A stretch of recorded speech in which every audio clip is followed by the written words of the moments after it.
За баярлалаа. Тэгэхээр зэрэг одоо ингээд өнөөдөр яригдж байгаа байдлын ерөнхий сайдын тайлбар өгч байгаа тайлбараас бол энэ оюуталтын далдуурхан бүтээн байгуулалт болон санхүүжилтийн төлөвлөгөө гэдэг энэ баримтчиг маань бол одоо гэрээний ийм нэр нь өөр болохоос биш ийм гэрээ зурагдсан юм байна л гэж ингэж ойлгох. Хоёр талаас одоо гарын үсэг зурсан. Хаанч одоо энэ өдөрдөм чиглэл төлөвлөгөө бол хоёр талаас гарын үсэг зурна гэж юм байхгүй шүү дээ. Тэгэхээр энэ бол ийм ойлгомжтой бичиг баримт зурсан юм байна да гэж ингэж ойлгох юм.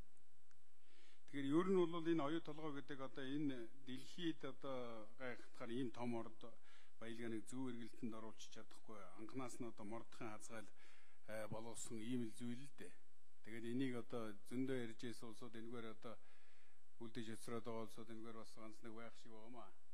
За зарим нь чул чимээ алдарсан.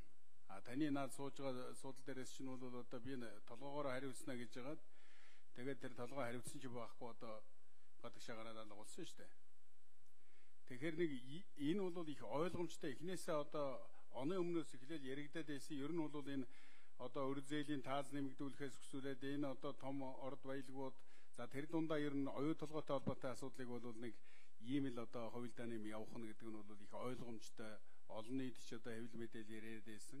Тэгэл энэ бол одоо сүүлийн 1-2-3 хоногийн дотор гадаад улс оронд л одоо энэ гэрээ хэлцээрийг хийгээл ийм дүнтэй боллоо л да. Энэ бол үнэхээр одоо харамсалтай байна. За миний одоо тодорхой санал бол их хурлын дарагт бол би талархаж байна.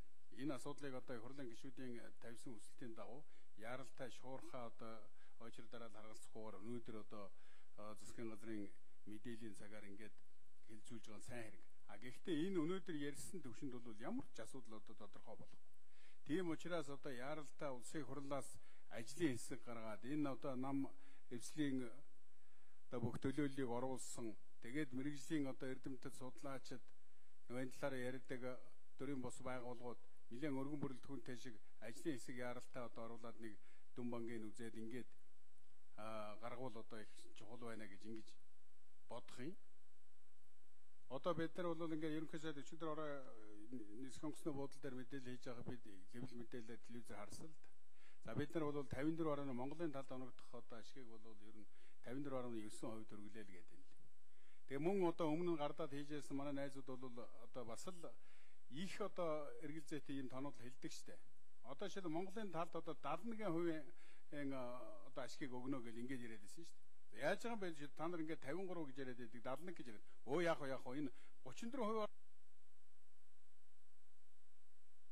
татварны шүүх гэдэг. хариулъя. Батэрдэн гишүүний асуултанд хариулъя. Миний хувьд бол энэ далдуурхаан энэ төлөвлөгөөг баталж далдуурхаан үйл ажиллагаа бүтээн байгуулалт явах усанд маш их баяртай байгаа. Сэтгэл их өндөр байгаа. Бид нар бол далдуурхааг явуулснаар энэ хилцээрээ хийснээр Монголын талд би ямар ч хүмүүсийн хийсэн энэ санхүүгийн модельээр Монголын талд хүртэх үр өгөөж өнөөдөр 54.9% байгаа. Энэ бол өнөөдрийн яг зэсийн үн цэнээр бол ийм байгаа. Зэсийн үн буугаад 50000 дээр очлоо гэхэд бидний үр ашиг үр өгөөж 53.9% дээр байна. Одоо би бол бас хэдхэн хоногийн өмнө өнгөрсөн 7 хоногт төлөө Давас өрн гишүүн ядаж нэг 50% дээр байж болтгүй мэн оюу толгойчин гэдэг юм ярьсан. Би бол тэрийг биелүүлсэн гэж бодож байгаа. 7000 хүрээд явах юм бол зэсийн үн бидний хүртэх өгөөж 56.1% дээр очиж байгаа. Одоо энэ 2009 оны хөрөнгө оруулалтын гэрээний энэ нөхцөл дээр энээс илүү биднэрт бол нөхцөл байдал бол үүсэхгүй. Би бол тэрийг бол бас хариуцлагатайгаар хэлж байна. Ер нь бол энэ оюу толгойн энэ далдуурхаан гэрээ төлөвлөгөө батлагдаж далдуурхаан бүтээн байгуулалт гэснээр Монголд бол шууд эхнээсээ мэдэгдэж би түрүүн хэлсэн зээл бондын хүүний өрсөлдөөд бүх зүйлийг хэлсэн.